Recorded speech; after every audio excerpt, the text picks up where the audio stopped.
Muy buenas noches a todos, bienvenidos a la noche de 24, bienvenidos a MMC, ya estamos arrancando hasta las 21 horas.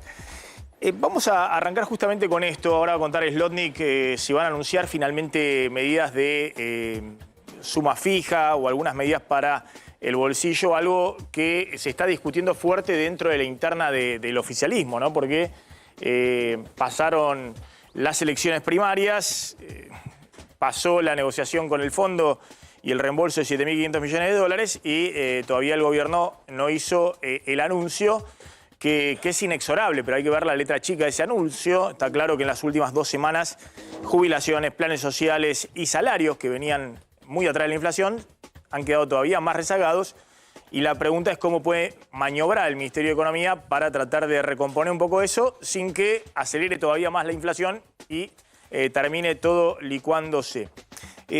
Voy a empezar con lo que dijo hoy Patricia Bullrich, que salió muy fuerte a denunciar una especie de acuerdo entre el ministro de Economía y candidato del oficialismo, Sergio Massa, y el principal hoy candidato de la oposición, quien salió primero en la elección del 13 de agosto, Javier Milei.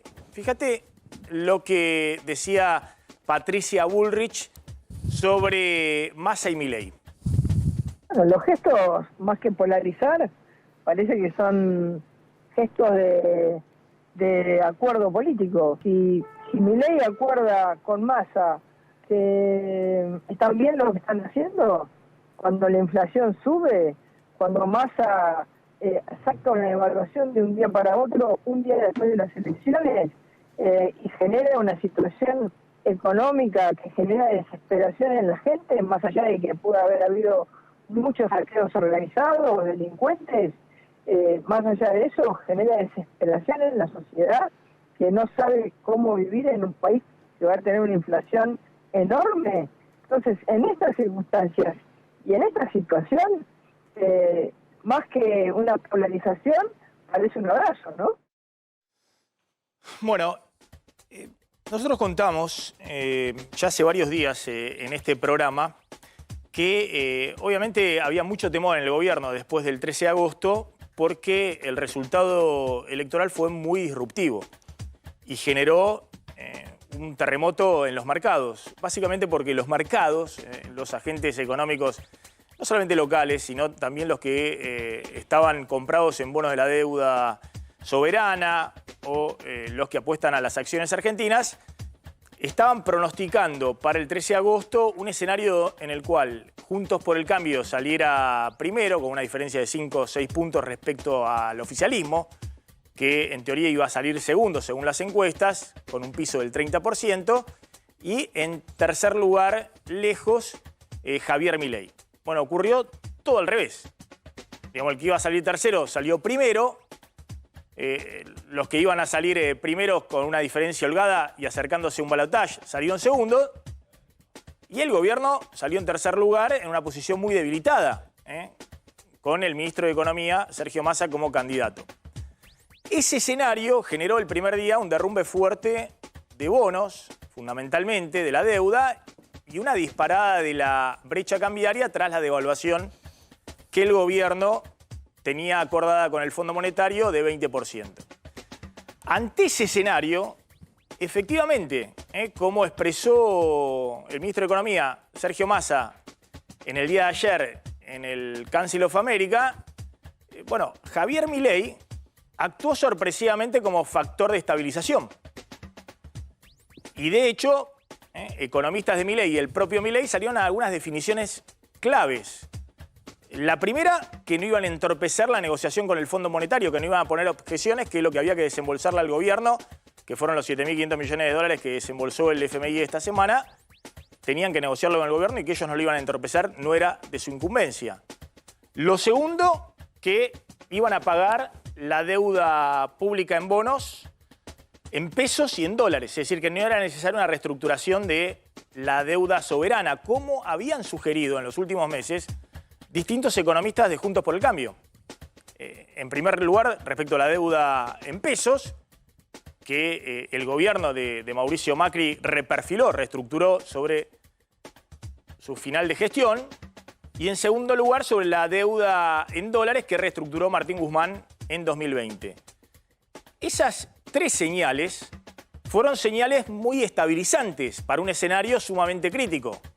Y desde entonces, los bonos de la deuda soberana, los bonos en dólares, recuperaron valor. Y de hecho, hoy están incluso un poquito por arriba del valor pre-13 de agosto.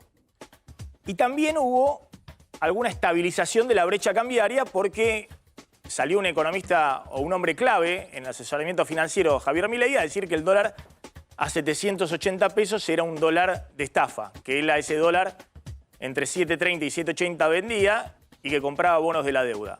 Es decir, Milei, que todos veían como el gran factor de desestabilización, tuvo en los días posteriores, en estas 2 semanas post-paso, señales, si se quiere, que apuntalaron mínimamente la estabilización en una transición muy, muy delicada. Imagínense que si Milei a la semana siguiente salía a decir nosotros, si yo soy gobierno, reestructuro de una la deuda en pesos y va a ser necesario reestructurar la deuda en dólares porque en 2025 empieza vencimiento por 10.000 millones de dólares y no lo podemos afrontar, el escenario sería otro.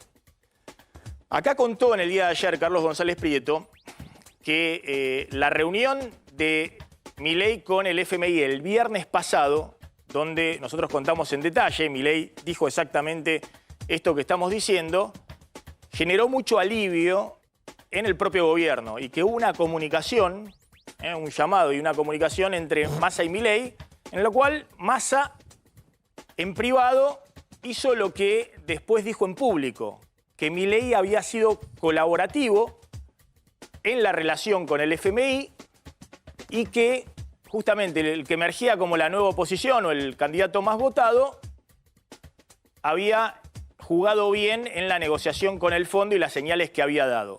Y salió con todo a criticar a los economistas de Juntos por el Cambio porque, según Massa, esto lo dijo hace tiempo, buscaban entorpecer la negociación con el fondo y que no le desembolsaran a la Argentina en la transición hasta que llegara un nuevo gobierno, lo que estaba pendiente por el FMI. Bueno, Javier Milei salió en la misma línea, diciendo que él jamás entorpecería o boicotearía una refinanciación con el FMI que ya estaba negociada con este gobierno, como sí, dijo, buscaban hacer los economistas de Juntos por el Cambio. Mirá lo que decía ayer Milei en una declaración que también tuvo mucha repercusión.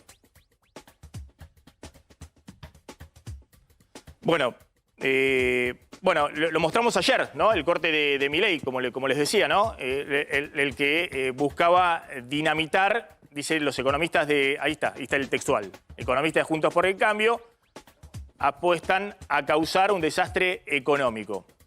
Bueno, todo esto ha generado, efectivamente, una situación en la cual Bullrich sale a decir acá hay un acuerdo, Massa-Milei, y más que una polarización, es un abrazo. A ver, uno tiene la impresión, porque ahora van a escuchar después como Massa, frente a los empresarios, criticó duramente el plan de dolarización de Milei, y van a ver cómo Milei dice que esta economía está siendo manejada de manera muy desastrosa y que va a ser exactamente lo contrario. Pero uno tiene la impresión de que era necesario alguna señal política mínima para estabilizar en estos 2 meses la economía. Que el acuerdo con el fondo está totalmente descontado y que no ancla absolutamente nada. Que los 3.000 millones de dólares netos que envió el FMI, vamos a ver cuántos están disponibles efectivamente para vender en la brecha cambiaria. Que hay un cepo total a las importaciones porque el Banco Central tiene menos 10.000 millones de dólares negativo en reservas, es decir, todo lo que tiene de reservas son préstamos, todo es prestado lo que tiene el FMI, perdón, el Banco Central. Y además que hay una situación donde esta economía tiene todavía muchos pesos dando vuelta que pueden correr al dólar. Hay una base monetaria que es el circulante más los pesos que están en efectivo en el Banco Central de los propios bancos, que es 7 billones de pesos, 10.000 millones de dólares al tipo de cambio libre. Y hay 20.000 millones de dólares al tipo de cambio libre de depósito a plazo fijo en los bancos. Si no hay un ancla mínima de expectativas políticas en estos 2 meses, bueno, va a haber muchas presiones sobre la brecha cambiaria y sobre la inflación. Fíjense lo que decía Milei en la misma línea de lo que plantea el ministro de Economía, Sergio Massa. Insisto, cuando plantea que Milei ha sido colaborativo, ¿para qué?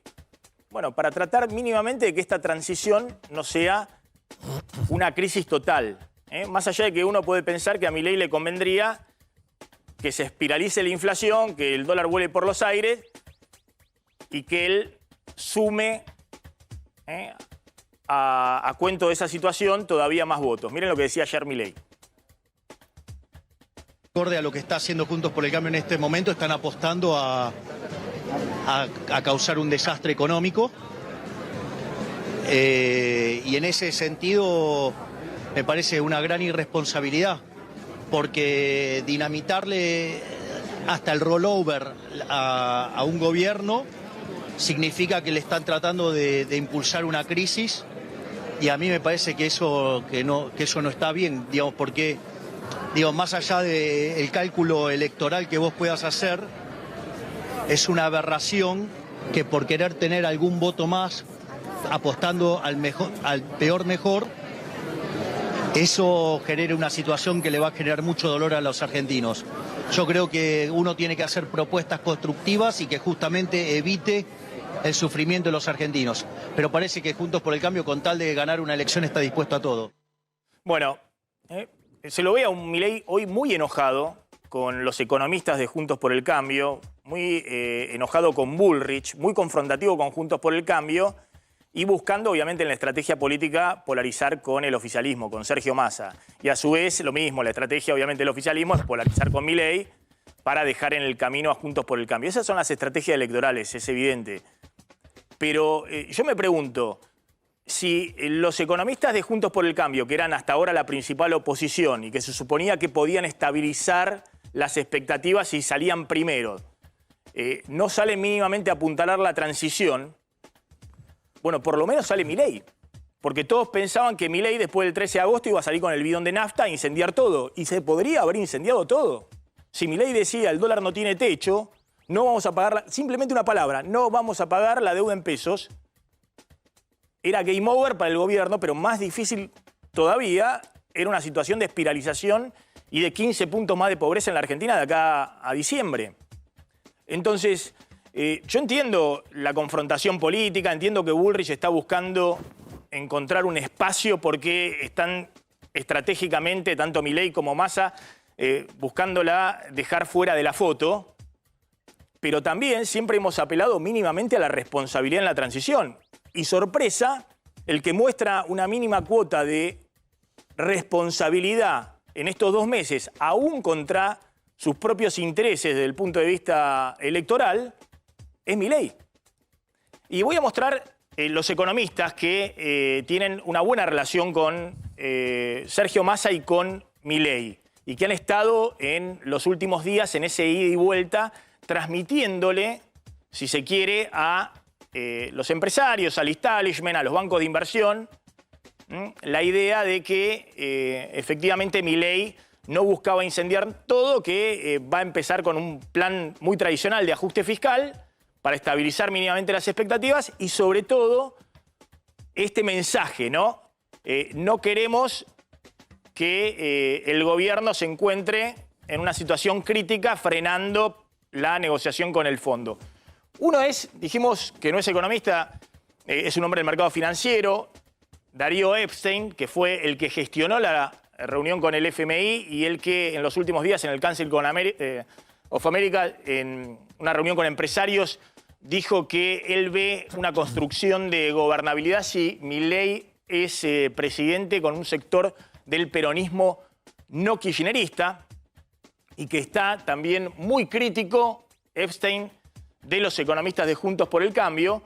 Y otro es un señor que está totalmente fuera de la foto, que fue el secretario de Finanzas de Roberto Labaña, Guillermo Nielsen, que es el actual embajador en Arabia Saudita, que tiene una relación excelente con Javier Milei, y tiene mucha afinidad, incluso ideológica, y han compartido durante mucho tiempo discusiones profundas, que hoy dice estar totalmente afuera de cualquier discusión, porque es embajador de la Argentina ante Arabia Saudita por el gobierno de Alberto Fernández. Y ha sido un hombre que ha estado también en su momento no solamente los equipos de Roberto Labaña, sino de Sergio Massa. Yo creo que hay que seguir con atención a estos dos nombres que están fuera de la foto, digamos, que no están en la foto tradicional. La idea de que Milei viene con el equipo del SEMA, de Roque Fernández y Carlos Rodríguez, y la idea de que solo puede haber puentes de comunicación con los economistas de Juntos por el Cambio. Esos puentes hoy parecen estar rotos y Milei parece estar explorando alguna nueva gobernabilidad después del 10 de diciembre si efectivamente es presidente. Vamos a dialogar con Alejandro Werner, que es un economista que fue director del hemisferio occidental en el Fondo Monetario, que es el cargo más importante para toda la región, para toda Latinoamérica. Gracias por venir. No, de nada. Alejandro Werner, que además fue el hombre clave en su momento en la negociación del FMI cuando se otorgó el préstamo a el gobierno de Mauricio Macri, ahí cuando estalla la crisis en 2018 y Macri decide en junio de 2018 ir a un acuerdo con el Fondo Monetario y que acaba de escribir un libro junto con el colega periodista económico muy respetado Martín Canenguízar que se llama Argentina en el Fondo. Bueno, con esta introducción me interesaría, de Alejandro Werner, un poco cuál es la visión que tiene de esta coyuntura, pero antes quisiera retrotraerme a lo que sucedió en 2018, porque ha habido muchas críticas respecto a ese acuerdo que hizo Macri con el FMI, incluso de economistas que hoy pueden ser ministros de Economía, por ejemplo, de Patricia Bullrich, Carlos Melconian, e incluso algo que se comentaba mucho del propio staff del FMI, que no estaba convencido de un acuerdo con la Argentina y de la presión política que ejerció la administración de Donald Trump para, en una decisión política, destrabar un préstamo que obviamente salía de la norma, ¿no? Era un préstamo excepcional, creo que fue el préstamo más grande que otorgó a un país la Argentina. Me gustaría un poquito ese flashback, digamos. ¿Qué fue lo que pasó ahí entre 2018, a mediados de 2018, cuando Mauricio Macri solicita la asistencia del FMI? Okay. Varias cosas, ¿no? En tu pregunta. Una es, el crédito fue excepcional. Se llama un crédito de acceso excepcional, aquellos créditos que están por arriba de 420% de la cuota. La cuota es la aportación de cada país en el Fondo Monetario Internacional y está correlacionada con el tamaño del país, etc. En ese sentido, se denomina excepcional, pero por lo general los países grandes, cuando tienen créditos con el Fondo Monetario, cuando están pasando por crisis financieras, tienen créditos excepcionales. El caso de Grecia, el caso de Portugal, algo parecido pasó con México en 94 y con Brasil en los 2000. Entonces, en ese sentido, no es extraño que un país del G20, cuando va al Fondo Monetario, pide mucha plata. Y ese fue el caso de Argentina. En ese sentido, no hay algo extraño. Segundo... Era excepcional si superaba el 400% exacto. de la cuota. Pero fue 1.800 de la cuota. No, fue 1.100. Bueno, Grecia 1.100. Fue 3.000. Portugal fue 2.000. O sea, ese es, digamos, el orden de magnitudes. Entonces, en ese sentido, cuando un país del G20 con un sistema financiero relativamente sofisticado tiene un problema, los órdenes de magnitud son grandes. Ahora, dentro del staff del Fondo Monetario siempre hay diferencias de opinión que se expresan en las reuniones internas, etc. Y esta no fue la excepción. Sin embargo, yo te diría que cuando se otorgó ese crédito había un consenso relativamente grande de que había que ir para adelante. Y yo creo que muchos de los que estuvimos involucrados en ese crédito pensábamos que era un crédito que había que hacerse, que era riesgoso porque solo faltaban 18 meses para el fin del gobierno. Y en ese sentido, obviamente, la incertidumbre política iba a empezar a gravitar de manera importante. Y luego el crédito y el programa tuvo inconvenientes. Pudo haber habido errores de diseño de nuestra parte, y lo discutimos en el libro con Martín. Pudo haber habido errores de coordinación y de ejecución por parte del equipo de la administración del presidente Macri. Y luego, obviamente, empezó a jugar de manera importante la incertidumbre política que explota con las PASO, que todo el mundo, digo, de nuevo, estamos 4 años después de esas PASO, y en ese momento también se esperaba unas PASO relativamente cerradas, donde no hubiese mucha información sobre qué iba a pasar en la primera vuelta, y nos amanecemos, o más bien al cierre de ese domingo, con una diferencia abismal entre el candidato Fernández y Mauricio Macri, una situación muy parecida a la de ahora. Y en ese momento, probablemente, en lugar de ver una actuación como la que tú estabas mencionando del candidato que gana las PASO hace 2 domingos, en ese momento vimos la ausencia de comentarios estabilizadores de Alberto Fernández, ¿no? Entonces, obviamente el programa tuvo muchos problemas. Eso terminó por realmente poner la economía en una situación muy vulnerable. Simplemente, después de las PASO, donde efectivamente estaba definido que Alberto Fernández iba a ser el próximo presidente en primera vuelta, Alberto Fernández solicita que no le desembolsen más a la Argentina, pero al mismo tiempo envía una señal que se le ha criticado internamente a Alberto Fernández fuerte, que era que el dólar a 60 pesos era un dólar que estaba bien, que era un buen nivel. El dólar había subido de 45 a 60 del viernes al lunes y que ese dólar estaba bien. Yo siempre decía que ese dólar a valores de hoy, traído por inflación, un dólar de 450 pesos. Y acá el drama era que no había nadie que dijese que el dólar a 700 estaba bien. Es decir, que no hay nadie en la oposición que salga a decir eso. Milei, a través de algunos colaboradores, dijo el dólar a 7.80 es un dólar demasiado elevado y eso ayudó. Pero ustedes ven que a Macri se le desestabiliza la situación por la derrota electoral, ¿o fue el propio crédito del FMI, como dice Melconian, que dice, mira, el crédito del FMI te obligó a un ajuste muy grande, a profundizar la recesión y era inexorable que perdieras el gobierno? Yo no creo. Yo creo que el crédito apoyó. Yo creo que el gobierno de Mauricio Macri, y eso un poco lo discutimos en el libro, estuvo en mejor posición con el crédito que sin el crédito. Podemos discutir ad infinitum si había mejores opciones. Yo creo que en general fue un crédito que apoyó a la economía argentina, apoyó a evitar una desestabilización mayor. Podemos discutir si había ciertos márgenes, y se discutió en términos de intervención cambiaria, en términos de mejor ajuste, etcétera. Pero una diferencia de 15 puntos en las PASO probablemente refleja una opinión de la ciudadanía que va más allá de las diferencias marginales que podría haber habido con un programa que se diferencie marginalmente de lo que teníamos. Eso también comentamos en el libro. Nuestra opinión en el libro es que básicamente, pues políticamente tampoco hubo una actuación y una estrategia que pusiera al gobierno en posición de ganar esa elección después de 3 años con crecimiento negativo. Usted dice que fue un problema político el de por qué pierden, porque toda la evaluación que hacen, bueno, tenían una recesión muy profunda, 2018, 2019, recesión con alta inflación, estaba sentenciado. Claro, Maxi, pero el gobierno escoge una estrategia gradualista al iniciar el periodo, se enfrenta con que el mercado eventualmente lee que eso no es viable y se enfrenta ante una disyuntiva: ¿ajusto en los últimos 18 meses o no? Si no hubiese ajustado, hubiese entrado en un episodio inflacionario sin ancla. Y se fue por esta vía, y esta vía lo llevó a una situación recesiva con menor desestabilización. Las opciones eran malas, probablemente porque para hacer la corrección de la economía, la transformación de la economía que quería Mauricio Macri, con una herencia terrible dejado por los gobiernos anteriores, 4 años probablemente era muy poco tiempo, pero 2 o 18 meses era mucho menor. Y tal vez las decisiones de quitar el cepo rápidamente, irse de manera extremadamente gradual en el ajuste fiscal y la reforma estructural, yo creo que ahí se sentenció el futuro. Y después el programa trató de mejorar la situación o poner la economía en una situación menos mala frente a la elección del 19.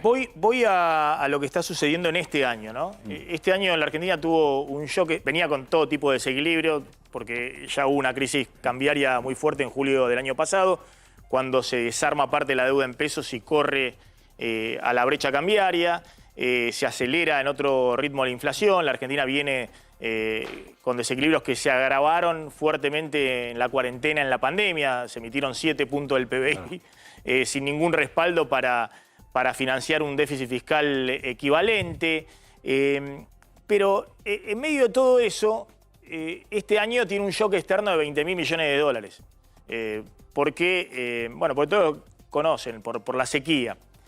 Y en ese esquema, el gobierno lo que trata de hacer a través del ministro de Economía, Sergio Massa, es evitar el ajuste típico en esos casos. No tenés dólares, tenés que devaluar, ajusta fuerte el nivel de actividad, caen las importaciones, recomponés la reserva del Banco Central y encontrás algún equilibrio. Y además a un menor nivel de actividad, menor inflación y con más dólares. Se trató de evitar eso, me imagino, porque el gobierno trató de sostener el nivel de actividad y de empleo, a ver si llegaba hasta las elecciones con una inflación más alta, pero con actividad y con empleo. Por eso Argentina está con un nivel de importaciones que es el segundo más alto en la última década y no tiene dólares. ¿Y cómo hizo? Bueno, acumuló una deuda comercial de más de 14.000 millones de dólares con proveedores del exterior, deuda con China y demás. Ahora, en ese esquema hay algunos que piensan que el FMI le dejó pasar todo al gobierno y yo tengo la impresión de que el FMI lo dejó en una encerrona este año del gobierno. Porque el gobierno en este esquema, hasta la semana pasada, le llevaba pagado neto al FMI 10.000 millones de dólares. Entonces la pregunta es si el FMI estuvo concesivo con el gobierno o lo terminó dejando en una encerrona muy difícil al frenar todos los desembolsos desde marzo de este año. Sí, mira, yo creo que el gobierno, o tal vez hay que separar tu pregunta en dos partes. El diseño del programa y la negociación del programa original, yo creo que ahí el Fondo Monetario fue muy laxo con el país. Fue un programa muy débil, muy suave. Con Guzmán. Y muy tarde. Sí, el programa inicial. El presidente del país es el mismo, entonces es con la administración del presidente Fernández. Segundo, tienes toda la razón, la receta normal y el análisis normal ante un país que tiene una caída transitoria en sus ingresos externos, en este caso por la sequía, debería ser poco más de ajuste, de evaluación y apoyo de financiamiento para suavizar este impacto. Es decir, el prestamista a última instancia, desde 1944, los acuerdos de Bretton Woods, cuando vos tenés un problema en el balance de pago, el fondo está creado para eso. Sí. Te presta dólares cuando vos tenés, por X circunstancias, se te desaparecen 20.000 millones de dólares del sector externo. Exactamente. Entonces, en este momento puedes decir, como tu pregunta sugería, el Fondo Monetario fue muy estricto con Argentina. Fue muy estricto, yo no estoy en el Fondo Monetario, creo, por dos motivos. Uno, porque el gobierno habría perdido muy probablemente casi toda la credibilidad con el Fondo Monetario. El gobierno nunca apoyó el programa que ellos mismos firmaron. La vicepresidenta no lo votó a favor en el Congreso. El presidente nunca ha hablado de ese programa ni las políticas que supuestamente están incluidas en la carta de intención. Digamos que en el año 22 y parte del 21 Argentina tuvo ingresos externos excedentes muy importantes por el precio de la soja, de los cuales no ahorró nada. Récord de superávit comercial 2021 y 2022. Entonces yo creo que en esa situación probablemente el Fondo Monetario dijo lo más que puedo hacer, lo máximo que puedo hacer con este gobierno es mantener este programa vivo como estaba originalmente negociado, y si tengo alguna disposición o espacio de recursos para prestarle a Argentina, se los prestaré con un nuevo gobierno que tenga un capital político grande y que tenga un programa económico en el que yo tenga cierta confianza. Usted dice por la falta de reputación anterior, porque aprobaron el acuerdo en marzo del año pasado y se estaban peleando, la mitad del gobierno votó en contra y la mitad a favor.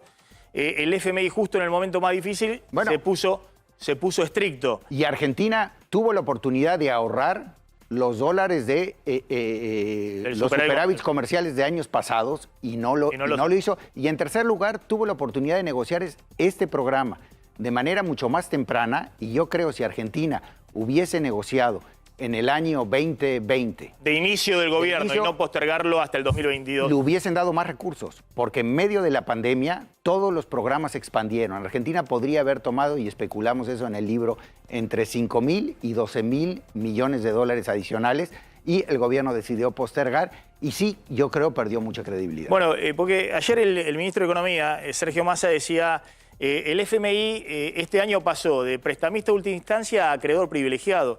Y es cierto, la Argentina le estuvo pagando las últimas cuotas al FMI, pidiendo créditos bilaterales a Qatar, a la Corporación Andina de Fomento, a China. Y con eso, hasta la semana pasada llevaba pagados 10.000 millones en términos netos al FMI. Digo, una situación extraña, pero usted dice, ese fue el costo de reputación anterior. Hay dos cosas. El último crédito de Qatar, CAF, etcétera, fue un crédito puente que se va a pagar con estos recursos que viene del Fondo Monetario. Entonces no es deuda adicional porque se mata con los desembolsos que están entrando. Es cierto que el gobierno, al optar por no negociar rápidamente con el Fondo Monetario, tuvo que seguir sirviendo el crédito. Si hubiese negociado de manera temprana, si hubiesen reestructurado todos los pagos. Y como te digo, si se hubiese reestructurado el crédito de manera más temprana, yo creo que en ese momento había más confianza en el gobierno del presidente Fernández y muy probablemente el crédito se hubiese ampliado. Y nomás para terminar, un programa en donde el gobierno reconoce, acuerda que hay que endurecer la política monetaria para bajar la inflación, tener tasas de interés reales, etcétera. Y luego sale el presidente de la República a decir que la inflación es un tema psicológico, es un tema de un equilibrio, de una profecía autocumplida. Cuando están llevando la inflación a un nivel de 3 dígitos, probablemente hay ciertas causas para que el Fondo Monetario no tenga credibilidad en este gobierno. A ver, miremos un poquito hacia adelante. Ganó Milei, que fue una sorpresa. Yo decía, eso fue también un shock para el mercado, que ahora lo está procesando. Yo conté esto, no sé si coincide, que Milei no agudizó ese shock, sino que trató de amortiguarlo, enviando las señales clásicas de estabilización. Pero tiene en su mochila la idea de que quiere dolarizar la economía argentina. Y obviamente en una economía donde hay mucho peso y no hay dólares, esa señal es una señal que agudiza la dolarización. No sé qué impresión o qué opinión tiene usted respecto a la dolarización. A ver, yo creo, como tú dices, en el muy corto plazo, la dolarización es inviable y en ese sentido la primera etapa, aunque se quiera dolarizar en el futuro, es un plan de estabilización que sería muy similar que el que se tendría que implementar en el caso de no dolarización. Y ahí se debe de concentrar Argentina. Si se llega ya a un momento en donde la inflación baja, se empiezan a generar ciertos superávits comerciales y se puede empezar a endeudar a Argentina para conseguir dólares con deuda de largo plazo para apoyar la dolarización, yo creo que el debate es correcto. ¿Por qué? Porque Argentina ha abusado de su moneda básicamente como mecanismo de financiamiento al sector público generando inflación, en lugar de usarla como un instrumento contracíclico a través de movimientos del tipo de cambio y tasas de interés. Y en ese sentido, el debate de si sacrifica un instrumento de política contracíclica como la política monetaria para garantizar la estabilidad de precios por los próximos años, yo creo que es un debate correcto. Sin embargo, en el corto plazo, realmente las acciones para los próximos 18 meses tienen que estar concentradas en los temas fiscales, en los temas monetarios y en los temas estructurales para hacer esta economía mucho más competitiva. ¿Cómo ven en Washington la dolarización para un país mediano, digamos, como es la Argentina? Esa es la otra cuestión, ¿no? Porque, a ver, las dolarizaciones... Se menciona mucho el tema de la zona euro y demás, pero es incomparable con Argentina. Cualquier país de la región tiene un prestamista de última instancia, que es el Banco Central Europeo, y además toda una coordinación de políticas fiscales y monetarias muy importante. O sea que debiéramos compararlo con países muy chiquitos que tienen ciclos económicos totalmente distintos a los que tiene Argentina. Me refiero a Ecuador, me refiero a El Salvador. ¿Cómo ven desde Washington? Porque uno tiene la impresión de que en Washington, tanto el FMI como el Tesoro norteamericano, no sé si la Reserva Federal también, no están muy entusiasmados con que países como la Argentina adopten su moneda. No, claramente en Washington la visión es que economías como la Argentina, como la economía colombiana, etcétera, deberían de tener su propia moneda y lograr estabilizar la inflación con su propia moneda. Sin embargo, yo creo que la gente también entiende los problemas que han llevado a Argentina a vivir con alta inflación, reestructuras de deuda, etcétera, y que el debate es viable. Pero como tú bien dices, digo, El Salvador, que básicamente tiene niveles de remesas que vienen de Estados Unidos de 28% del Producto Interno Bruto, un ciclo económico que debería estar más ligado a Estados Unidos, yo te diría que el ejemplo más cercano, una economía mucho más chica, es Ecuador, que está más vinculado al ciclo del precio del petróleo, y en ese sentido no vinculado tanto a la economía de Estados Unidos. Yo creo ha logrado la estabilidad de precios al dolarizar, la dolarización ha sido permanente. Sin embargo, esto no ha generado estabilidad fiscal. Hoy los bonos ecuatorianos Han tenido default con dolarización. tradean parecido a los bonos argentinos. Obviamente no ha generado estabilidad en la economía y en la política. Tenemos al presidente Guillermo Lasso renunciando, ¿no? Y un periodo de elecciones aceleradas, y tampoco ha generado confianza para la inversión real en el país. Lo único que ha logrado es eliminar la volatilidad nominal de la economía. Pero todas las otras ventajas que a veces se le achacan a la dolarización o se le asignan a la dolarización, que va a generar incentivos para que se arreglen los otros problemas, es difícil, ¿no? Pero volviendo a tu pregunta, yo creo que en Washington no le preferirían que Argentina trate de recuperar su propia moneda, pero yo creo que eventualmente entenderían que como candado para evitar los problemas de inestabilidad nominal que ha tenido Argentina en el pasado, podría ser una opción. Y en el caso de negociar un nuevo programa con Argentina en el cual exista la adopción de la dolarización por parte del gobierno argentino, el fondo yo creo será mucho más estricto en las medidas estructurales que querrá ver con respecto a flexibilidad laboral, fortaleza fiscal y obviamente regulación del sistema financiero. Yo siempre cuento que la convertibilidad era un candado, un candado que aparte con mucho consenso, porque terminó el gobierno de Carlos Menem y el gobierno que lo sucedió con un discurso muy crítico al gobierno de Carlos Menem quiso mantener la convertibilidad, y los shocks externos desde el 97 en el sudeste asiático empezaron a devaluar sus monedas, y enero del 99 Brasil profundizaba una recesión de casi 4 años en la Argentina, con cero inflación, incluso deflación de precios, incluso deflación de salarios, es decir, se negociaban en las empresas recortes salariales del 12% nominal. Y la crisis estalló porque obviamente en una recesión tan profunda con 20 y pico % de desocupación, bueno, la tensión social se hizo insoportable e inmanejable políticamente. Entonces, ojo con el tema de, uno puede decir, bueno, la dolarización es un candado. Bueno, la convertibilidad también era un candado, pero cuando tenés una recesión de 10 puntos del PBI acumulada en el tiempo, y la sociedad explota. Tienes toda la razón. Yo en el fondo, yo lo único que digo es que el debate es válido. Es válido. No en el corto plazo, sino...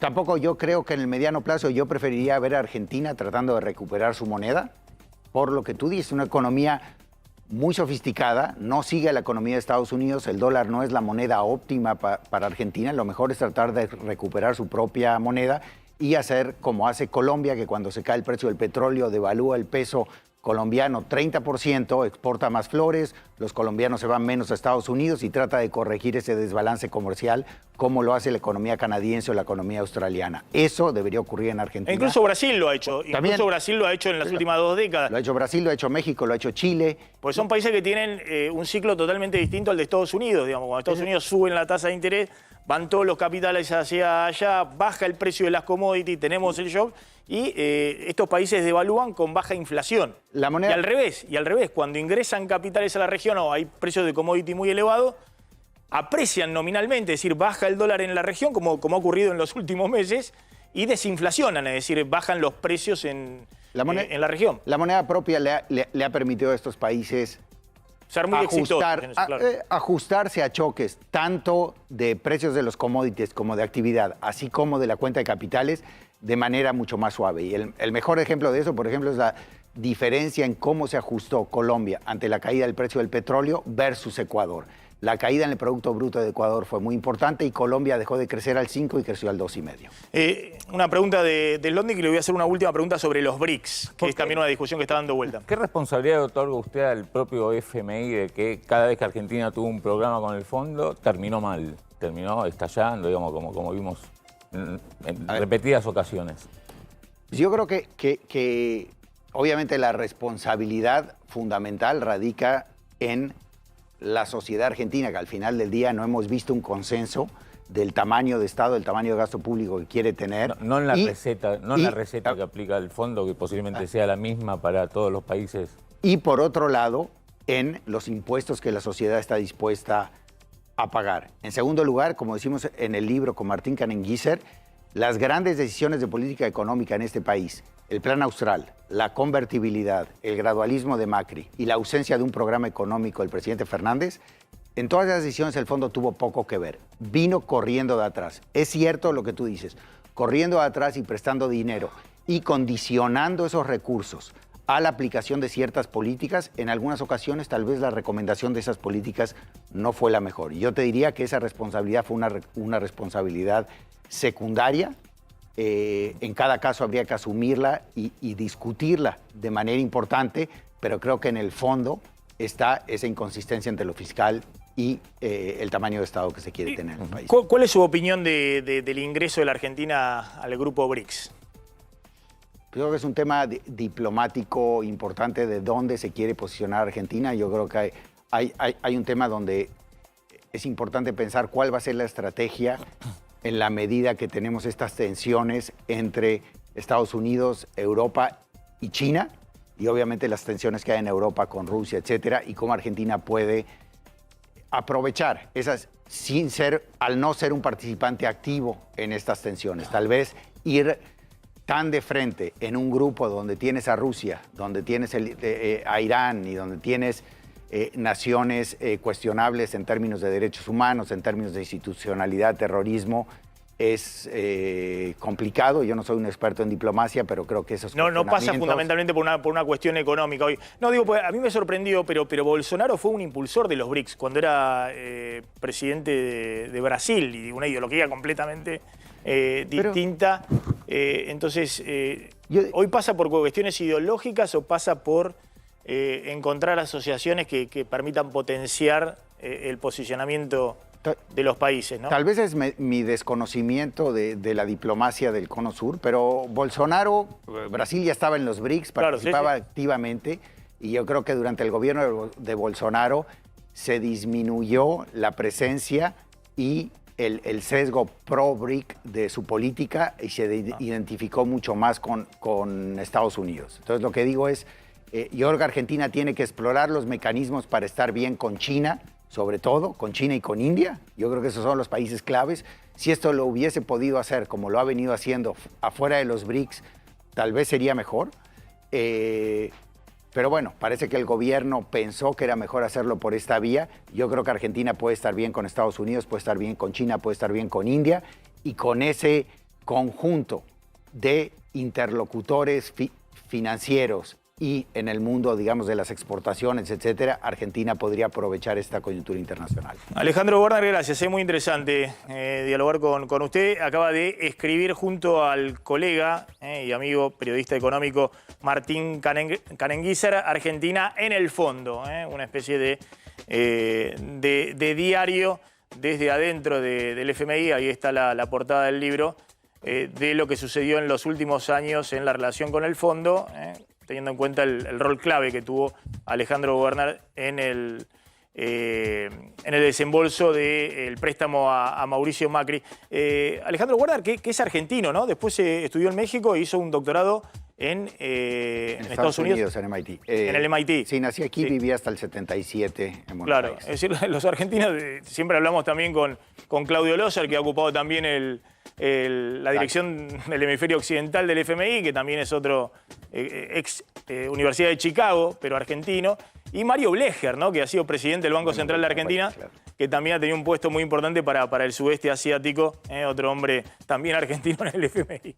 Es decir, que también hemos tenido varios argentinos ahí en el fondo. Hay mucha gente que se fue de Argentina y estudió economía, ¿no? Exactamente. Gracias, Alejandro Werner, Sí, muy Maxi, amable. gracias. Bueno, Claudio, voy a hablar un poquito de los BRICS, pero contame qué ha pasado. Tenés un dato ahí del Banco Central y vas a contar un poquito las medidas que se vienen y si va a haber anuncios o no con el tema suma fija y bonos para jubilados, planes sociales. Hoy el Banco Central volvió a comprar dólares, más de 30 millones de dólares. Termina la semana con unos 240 millones de dólares adquiridos y ya van 1.000 millones de compras netas en lo que va de agosto. Esto tiene que ver con, a principio de mes se había dado el llamado dólar maíz de 340 pesos, eso aceleró justamente liquidaciones de los productores, lo que se sumó a partir del lunes 14 la devaluación directamente a 350 pesos y eso acercó justamente más dólares del campo.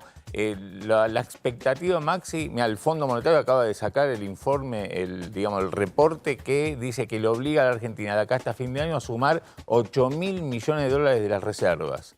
El gobierno lo que dice es que unos 4.000 millones podrían ser liquidados por productores de soja en los próximos meses, que son soja que está en los silobolsas. Así que bueno, es un programa, después si querés podemos ampliar, bastante estricto en términos de acumulación de reservas, con un gobierno que vamos a ver de qué manera se asegura que esos dólares vengan. O sea, se los aseguró con la devaluación. Vamos a ver cómo sigue. A ver, atención, porque me confirman, y esta es otra de las noticias del día, hoy Patricia Bullrich estuvo con los economistas de Juntos por el Cambio, y me confirman que efectivamente Carlos Melconian se va a anunciar, va a ser el candidato a ocupar el Ministerio de Economía por parte de la candidata Patricia Bullrich. Hoy estuvo Patricia Bullrich con un grupo de economistas, ahí vemos la foto, no estuvo Melconian, no. Pero está cerrado, va a salir a partir de la semana que viene a la cancha Carlos Melconian. A ver si podemos mostrarme una foto de Carlos Melconian, más allá de los economistas que estuvieron. Ahí estaba Patricia Bullrich con Luciano Laspina y con Eduardo Levi Yeyati del radicalismo. Pero acá lo importante es que me confirman que va a ser Carlos Melconian el ministro de Economía en caso de que Patricia Bullrich llegue a la presidencia. Lo que hoy trascendió en esa misma reunión, donde no estuvo ni siquiera por Zoom Melconian, es que el lunes o martes se va a encontrar Bullrich con el economista. El encuentro que se hizo hoy fue organizado por Luciano Laspina. 13 economistas estuvieron ahí. Laspina, que en caso de que Bullrich gane para la presidencia, podría ser el presidente del Banco Central. Melconian a Economía, Laspina al Banco Central. Bueno, ahí está, esa es la noticia que tenemos confirmada. Entonces, Melconian, en caso de que Bullrich llegue a la presidencia, va a ser el ministro de Economía de Patricia Bullrich, ¿no? Un Melconian que está también bajo fuego cruzado, porque tengo entendido que está siendo muy criticado tanto por el ministro de Economía, Sergio Massa, como por el propio Javier Milei, en el tema del FMI. Y que va a salir, me dicen, con todo a tratar de rebatir el tema del plan de dolarización de Javier Milei. Es decir, va a discutir más mediáticamente con los economistas de Milei o con el propio Milei el tema de la dolarización. Bueno, y Maxi, el propio Melconian, que armó ya un plan económico, lo viene armando desde la Fundación Capital, lo vino presentando incluso a los distintos precandidatos en su momento, que tiene su propio, justamente, en contra de la dolarización, tiene su propio plan para presentarlo en público, y una Bullrich que, según me comentaban, quiere justamente ya dejar de hablar de economía en este tramo que faltan 58 días para las elecciones de octubre. Ella quiere dejar de hablar de economía y dejar en manos de Melconian, Laspina y los economistas, el equipo que hoy presentaron ahí en la oficina de Bullrich en Plaza de Mayo, para que sea, según cuentan, más consistente el relato desde lo económico. Bueno, ahí está, ahí está confirmado, así que vamos a ver en los próximos días si efectivamente Melconian se suma al debate económico, porque evidentemente esto es lo que va a ser el eje de la campaña de acá al 22 de octubre. Bueno, BRIC sí, BRIC no. Vamos a hablar con un experto que acaba de escribir un libro sobre los BRICS. Ahí lo tenés. Historia y lecciones del BRICS, países emergentes e instituciones internacionales. Mario Guerrero es un experto, digamos, que siguió el tema muy de cerca de la formación y el transcurso, digamos, de los BRICS. Bueno, está Mario Guerrero en línea. Gracias por atendernos, muy amable. Cuénteme, a ver, breve resumen de cuál es el rol de los BRICS a nivel internacional. No, por favor, muchísimas gracias a ustedes por la invitación. Buenas noches para ustedes, buenas tardes para mí. Todavía acá son las 6 de la tarde en Colombia, así que... Lo cierto es que el BRICS ha ocupado un rol bastante importante, particularmente dentro de lo que yo identifico en el libro, como una coyuntura crítica de lo que es la institucionalización de las dinámicas cooperativas del grupo, que fue la crisis económica financiera del año 2008 y 2009. Y yo creo que en este momento estamos en una coyuntura crítica de iguales calidades, porque implica una amplificación y una diversificación tanto de los objetivos como de los alcances del grupo, es bastante interesante y está dejando mucho que decir. Lo cierto es que desde que se comienzan a trabajar y a buscar diversificar no solamente las agendas de cooperación, sino también los objetivos del grupo, lo cierto es que el grupo ha sido bastante exitoso y ha logrado no solamente crear lo que siempre se le critican a diferentes instituciones, organizaciones a nivel internacional, que es crear foros, sino que también han creado herramientas a partir de las cuales buscar incidir en la política internacional, en la política económica internacional. Y con ello hago mención del nuevo Banco de Desarrollo y una cuestión sobre la cual no se habla mucho, que es la reserva de contingencia que han creado, ¿no? En donde la participación de los miembros es totalmente diferente en un instrumento y en el otro, ¿no? A ver, una pregunta elemental, ¿no? En los BRICS, Brasil, Rusia, India, China y Sudáfrica, digamos, hay algunos que son contendientes de Estados Unidos y otros que son aliados estratégicos de Estados Unidos. No sé, por ejemplo, India, uno tiene la impresión de que es un país que tiene un alineamiento con Estados Unidos. Sudáfrica, bueno, el propio Brasil en la región, si bien es un competidor, pero por otro lado, bueno, hay una guerra comercial entre China y Estados Unidos y hay una guerra real con la invasión de Rusia a Ucrania. Sumarse hoy a los BRICS significa, de alguna manera, alejarse de Washington, significa entrar en colisión con Washington.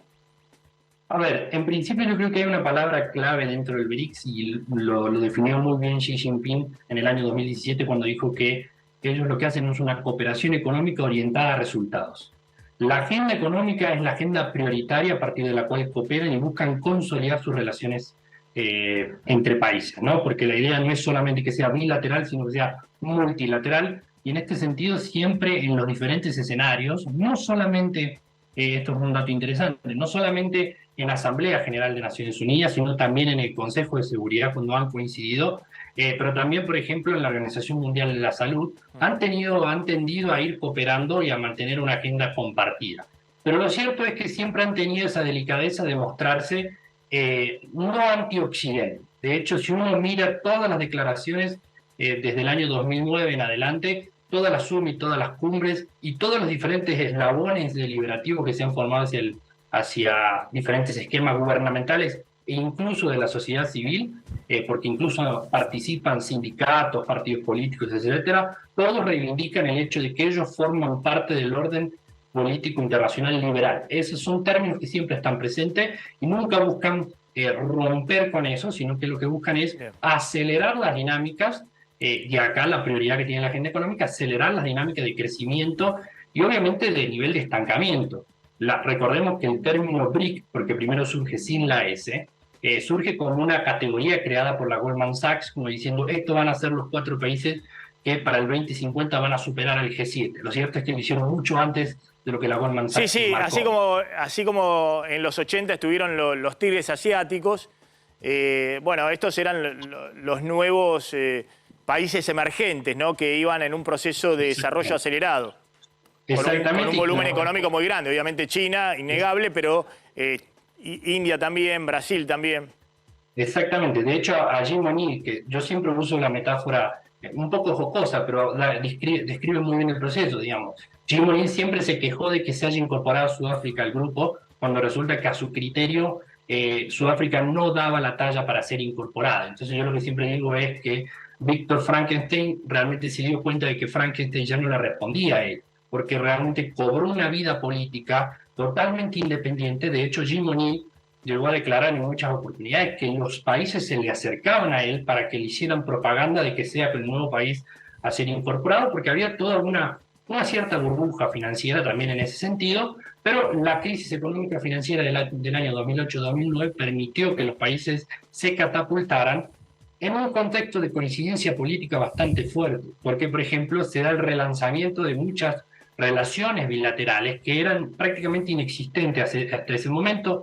Por ejemplo, me hago referencia a las principales visitas que comenzó a hacer los mandatarios Putin y Medvedev a Rusia, que son las primeras visitas que un mandatario de alta jerarquía realiza a Brasil, más allá de que ellos tienen relaciones bilaterales desde 1828. Entonces, las relaciones entre Lula y Putin fueron un gran combustible para fusionar dos foros que ya venían existiendo, uno era el RIC, que era Rusia, India y China, es una especie de foro que se lanza a fines de los 90 en un intento de lograr coincidencia, y el otro el IPSA, que es India, Brasil y Sudáfrica. De ahí el hecho de que Sudáfrica sea el candidato a ser incorporado, el primero, la ampliación del grupo, y no otros países como México, Nigeria, Indonesia, etcétera, ¿no? Mario Guerrero, muchas gracias, muy amable. Ahí estaba aportando un poquito alguna información adicional respecto, ahí está el libro, ¿no? Historia y lecciones del BRICS, Mario Guerrero. Ahí tengo el móvil, me está llamando Gonzalo Sorgo. ¿Qué está pasando, Gonzalo? Maxi, buenas noches. Estamos en Avenida Belgrano y Colombres, donde durante todo el día se llevó a cabo la votación para el gremio de los panaderos. Todavía siguen algunas personas aquí. La Avenida Belgrano ya está transitando en perfecto estado, si bien hay un carril en el que todavía está ocupado porque están levantando las vallas. Mucha gente se empieza a ir. Se vivió durante todo el día, Maxi, una tensión un poquito más importante a la que estamos viendo ahora, porque tal vez había gente del oficialismo, gente de la oposición que no estaba de acuerdo, y algunos denunciaban que había más votos de los afiliados. Lo cierto es que todavía están contando los votos después de una larga jornada de votación que llegó hasta las 6 de la tarde y todavía faltaría un rato más para que el escrutinio sea finalizado. Todavía la gente del oficialismo sigue aquí esperando el resultado de la votación. La tensión bajó muchísimo a lo que era a las 4 o 5 de la tarde aproximadamente, donde tal vez tuvo que intervenir la policía. Un fuerte operativo todavía sigue sobre la calle Colombres con aproximadamente 10 camiones de la policía de la ciudad, Maxi. Bien, gracias Gonzalo. Ese fue un foco de tensión hoy durante todo el día ahí en el sindicato de panaderos. Atención con este tema. Bueno, dame una línea económica. Bueno, tiene que ver con el precio de la carne, Maxi. ¿Sabés que los abastecedores del mercado de Hacienda de Cañuelas, que son en la práctica el nexo entre lo que pasa en ese mercado donde se opera la hacienda en pie y las carnicerías? Bueno, ¿qué es lo que detectaron? Que hubo una caída durante esta semana en el consumo de carne de por lo menos 35% en las ventas de carne en carnicería, entre 35 a 50%. Es decir, se habían pasado de roja con los precios, claro. No convalidó la demanda porque había caído a pique el consumo, pues la gente no tiene un mango en el bolsillo y hubo que ajustar los precios. Claro, ahora fíjate lo que sucedió. Los precios habían aumentado 62% este mes nada más. Entonces, ¿qué pasó? Hoy, en virtud de esta caída en la demanda de carne, hubo una baja de 12% promedio en el mercado de Liniers, de Cañuelas, 12%. Con lo cual, a mí lo que me contaban es que algunos abastecedores de carnicerías acá en la ciudad de Buenos Aires ya les dijeron a los carniceros que desde el lunes puede haber alguna baja. No sé si este 12% se trasladará automáticamente, pero es interesante lo que ocurrió. Aumento del 62%, la demanda no convalidó, caída abrupta del consumo y baja de precio hoy en Cañuelas. Vamos a ir a la tanda. Cuando volvamos vamos a ver si podemos hablar con una persona clave para hacer una radiografía del votante de Milei. Y cómo el votante de Milei cerró la grieta. Pues Milei lo terminaron votando tantos aquellos que votaban a Cristina como los que votaron en algún momento a Mauricio Macri. Bueno, atención, todos se están preguntando y se están haciendo distintos estudios desde la ciencia política, desde la sociología, desde los encuestadores. Bueno, ¿quién votó a Milei? ¿Cuál es el perfil, la radiografía del votante de Javier Milei? Que uno tiene la impresión de que sobrepasó a la grieta. Porque hubo votantes que habían sido antiguos votantes del kirchnerismo y votantes de Mauricio Macri. Ayer estaba en una conferencia con empresarios y había un columnista político, un editorialista, yo daba la versión económica, que tomó un párrafo y leyó textualmente lo que todos coinciden en que es la visión más cercana a tratar de ver qué hay detrás del votante Milei, que es una publicación que hizo el sociólogo Pablo Semán en la revista Anfibia. Y Pablo Semán está en comunicación con nosotros. Gracias, Pablo, por atendernos. Muy amable. Hola, muchas gracias por la invitación, Máximo. Bueno, Vale. contame un poco, porque a mí me sorprendió. Había leído tu nota, pero estaban todos hasta en el círculo rojo, en los sectores, digamos, empresariales y demás, tratando de desmenuzar qué hay detrás del votante de Milei, que decía que uno tiene la impresión de que rompió con la grieta tradicional, ¿no? Kirchnerismo, antikirchnerismo, que viene de alguna manera dominando el panorama en los últimos, por lo menos, 15 años. Mira, primero, no hay un solo votante de Milei. El fenómeno termina clausurando la centralidad de la oposición entre el kirchnerismo y Cambiemos, ¿no? Y después, en esa serie de votantes tan diferentes, porque finalmente son como 6 millones de votos, no hay un modo único, ¿no? Efectivamente están estos que vos decís que son ex votantes del kirchnerismo y ex votantes de Cambiemos, que es un modo de dejar de pensar en la grieta, porque al final, o incluso de pensar contra la grieta o de pensar desde el punto de vista de ellos contra la falsa grieta, ¿no? Eso es una cosa. Después hay otra camada muy importante, que son jóvenes que no habían votado en otras circunstancias y que ya no estaban, incluso aunque hubieran votado en la elección de 2019 al peronismo o a Cambiemos, ya no estaban tan inspirados por la grieta, porque ese era un corte, una contradicción que no resultaba necesariamente tan atractiva. De hecho, no fueron candidatos ni Macri ni Cristina Fernández de Kirchner, lo cual ya hablaba de cierto agotamiento de la grieta.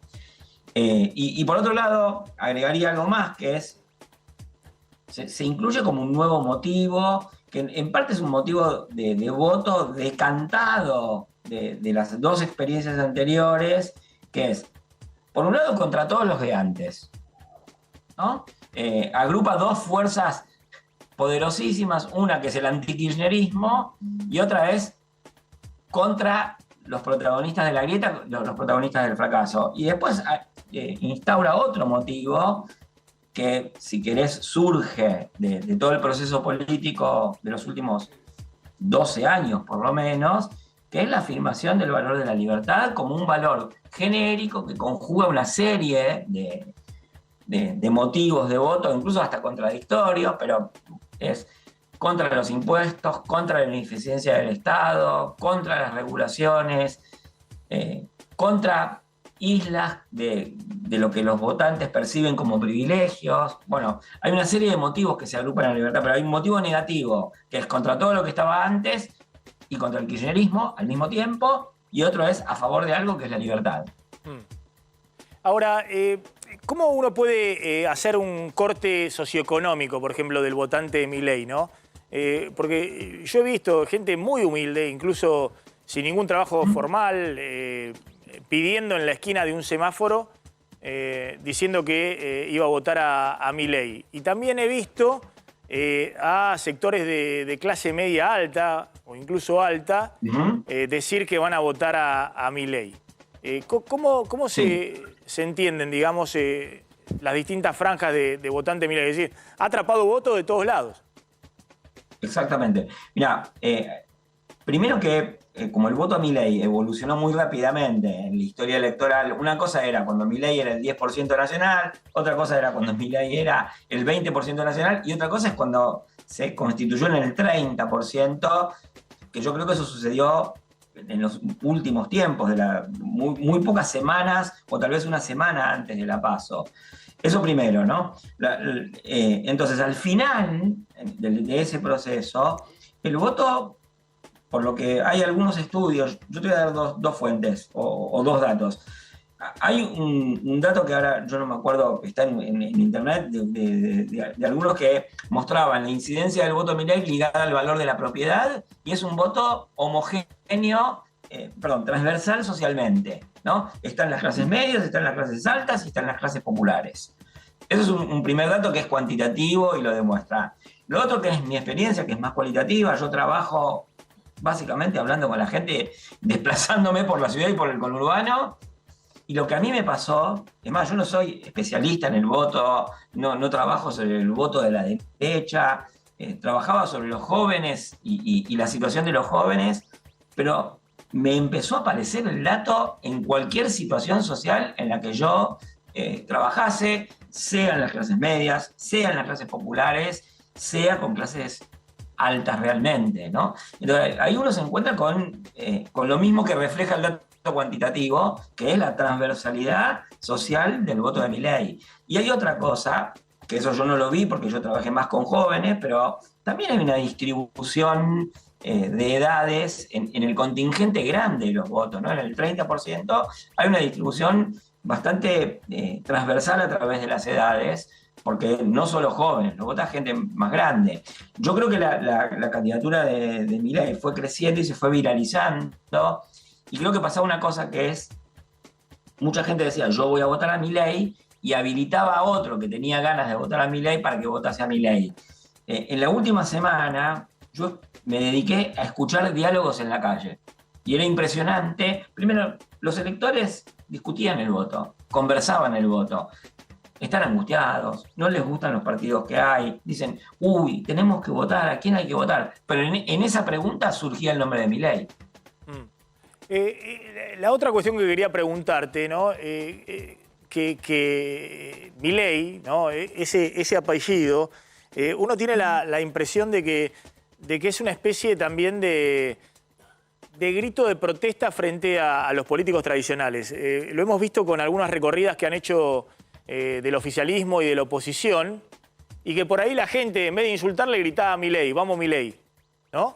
Sí. Lo hemos visto en algunos virales que han ocurrido con Larreta, pero también creo que le ha pasado a Bullrich y también a, no sé si a Massa, pues se sumó a último momento también en la contienda, pero a personajes del oficialismo.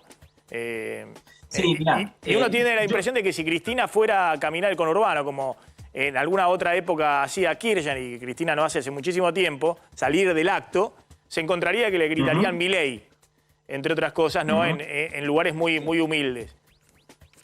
Sí. Mira, efectivamente, creo que una de los motivos, de los impulsos del voto a Milei es esta idea de voy a ofender a los que me ofendieron, ¿no? Entonces, yo los veo pasar por la calle y les grito Milei para ofenderlos, para tener, aunque sea, la satisfacción de poder molestar a los que me molestan. Ahora, también hay otra cosa junto con eso, que te lo decía antes, que es lo de la libertad, pero además hay otra cosa, que es, la protesta no sale para cualquier lado, porque si fuera por apoyar al que molesta a los que me molestan, la gente hubiera votado, no sé, a Del Caño, y no sucedió eso. Entonces, hay un contenido político que se ha privilegiado, no importa si yo estoy de acuerdo o no, pero hay un motivo que tiene que ver con el programa de Milei, la libertad y las diversas significaciones que tiene la libertad. Entonces, sí, ofender, pero desde una cierta conciencia programática, mínima. Alguien me podrá decir que es difuso. Bueno, ningún candidato en los últimos 30 y pico de años de elecciones, 40 años de elecciones, ganó con motivos muy claros, muy definidos y con un programa que se podía chequear punto por punto, y los que lo tuvieron no lo cumplieron. Te hago la última respecto a eso. Vos lo que estás diciendo es que no solamente un voto bronca, sino para algunos sectores, claro, aunque no tengan bien en claro de qué manera, es un voto de esperanza. Sí, y de hecho yo eso lo vengo relevando desde diciembre por lo menos, que es los votantes de Milei, que hace 6, 7 meses eran menos que ahora, pero buscaban la conversación sobre el voto y buscaban conversar y discutir, ¿no? Nunca me pasó que viajando en un taxi alguien me dijera, usted señor, ¿a quién vota? Y me empezaron a hablar de Milei. O me pasaba permanentemente, nos pasaba con Nicolás Berchinger, que escribió conmigo, que en los grupos que nosotros hablábamos de cuestiones más del trabajo, de la diversión, de la salida de la pandemia, los que votaban a Milei expresaron sus sus cuestiones políticas y movilizaran la discusión en el grupo, ¿no? Eran esperanzados y eran activos, no eran despolitizados, eran recientemente politizados. Pablo, gracias, muy amable. La verdad que muy interesante lo que estás contando y la verdad que es otra visión distinta respecto al fenómeno Milei que ha irrumpido, para algunos sorpresivamente, me parece, para la mayoría de los encuestadores y demás, pero para otros como vos que ya lo veían venir hace rato, tal vez no en esta magnitud, pero que ya estabas observándolo hace varios meses. Gracias, Pablo, muy amable. Bueno, muchísimas gracias. Ahí está Pablo Semán, sociólogo, que ha escrito este texto que todos están mirando con mucha atención sobre el votante de Milei. Bueno, Maxi, un dato te doy, tiene que ver con una oficialización de una medida que había sido anunciada en las últimas horas por el ministro Massa, que tiene que ver con el programa de reparación para los comercios dañados por los saqueos, un programa que otorga hasta 7 millones de pesos no reembolsables para comercios de la provincia de Buenos Aires, de Córdoba, Mendoza, Río Negro y Neuquén, por un total de 700 millones de pesos que pueden ser ampliados dependiendo a ver de cuánto finalmente es la demanda de estas líneas, para todos los comercios, para los más chicos, que va a ser no reembolsable, ahora te voy a contar cómo hay que acceder, y para las empresas para los comercios de más de 50 empleados, bueno, con la condición de que si piden este crédito no reembolsable, tienen que adherirse a precios justos. Sí, dame una línea de cómo se accede, que lo tengo Adrián Saque en Estados Unidos. Mañana va a aparecer un link oficial del Ministerio de Economía, donde allí va a haber que cargar básicamente 3 cosas. La denuncia policial, una estimación de los daños por los saqueos y además el CBU o el número de monotributo, etcétera, etcétera. Bien, está Adrián Saque en Estados Unidos. Adrián, ¿cómo estás? ¿Qué tal? ¿Qué tal? Buenas tardes. ¿Te acordás que ayer estábamos en Washington y acá en Atlanta estaba sucediendo esto que sale hoy en el Washington Post, por poner un ejemplo, pues salió en todas las tapas esta foto de Trump que dio la vuelta al mundo y que es un arma de doble filo para su campaña electoral. Es la foto del prontuario, ¿no? Que se llama acá mugshot. Es la típica foto en la que, bueno, en las películas salen con el número de preso, que él ya tiene también. Le han asignado un número de preso para poder reservar. ¿Esa es la foto que le hacen en la policía? La foto que le hacen en la policía. Esta es la foto que le hicieron, no solo en la policía, en la cárcel, porque ayer tuvo que venir acá a presentarse a la cárcel del condado de Fulton, donde estamos ahora. Es una cárcel con muy mala fama, donde dicen que tratan muy mal a los presos, pero él solo entró, puso las huellas digitales, se sacó esta foto y luego fue liberado bajo fianza a la espera del juicio por este caso. Recordemos qué caso es la 4ª imputación que se le hace a Trump este año y en este caso se trata de tentativa de fraude electoral, de tratar de dar vuelta a la elección en este estado de Georgia que aporta 12 electores al sistema electoral en las elecciones en las que perdió contra Joe Biden, ¿no? Un Joe Biden que debe venir en ese camión de bomberos acá, ruidosos, perdón. Sí, no. Bueno. Estamos preocupados cuando empezaron las sirenas, estamos preocupados por vos, Adrián. Sí, viste. Es que lo está muy arrestaron a Trump, ahora se lo llevan a Adrián Saque, sí, viste, ya tenemos la cárcel cerquita acá, así que hay que tener cuidado. Bueno, el tema es que Joe Biden justamente habló hace un ratito sobre esta foto, porque todos hablan de esta foto. Trump la usó para volver a Twitter después de 2 años. Ahora se llama X, bueno, o X, sí. No más Twitter. Pero la usó para decir yo no me rindo, ¿no? Que en inglés surrender es también entregarse a la policía. Lo usó como parte de su campaña y ayer llevó 2 cámaras también contratadas para usar esas imágenes de cuando él se hace la foto del prontuario a su favor, haciéndose pasar justamente por víctima y perseguido por la justicia transformada en un arma, así le dice, de Joe Biden, ¿no? A la justicia, el lawfare, dirían en Sí, otras coincide con latitudes. Cristina, el lawfare, ¿no? La idea de que te persigue con fines políticos la justicia. Exactamente. Entonces, bueno, lo está tratando de utilizar a su favor. Incluso una diputada de su partido se hizo una foto igual a esta, que tiene, acá no se ve apenitas el logo del condado donde está la cárcel justamente, y también la trataron de banalizar, la acusaron de banalizar este proceso judicial, que es lo que hicieron muchos republicanos también. Y hablando de republicanos, y rapidísimo cierro con esto, atención con lo que puede hacer Milei allá, que le sigue los pasos a Trump. Acá renunció Trump al debate republicano porque dice que lleva las de ganar, algo que ya hizo Menem en 1989. Respecto al debate presidencial acá. Acuerdo. Pero me imagino que Milei va a participar del debate presidencial. Adrián, gracias, muy amable como siempre. Ahí estaba Adrián Sack desde Estados Unidos. Nos estamos retirando. Un beso grande para Paula Rodorico, que es nuestra productora, que hoy es su último día porque va a hacer otros desafíos laborales, así que ha sido con nosotros una excelente productora y seguramente lo va a hacer en los nuevos desafíos laborales. Gracias a todos por acompañarnos. Ya está llegando Esteban Trebuch al aire de A24. Nos reencontramos el lunes. Tengan todos muy buen fin de semana. Chau.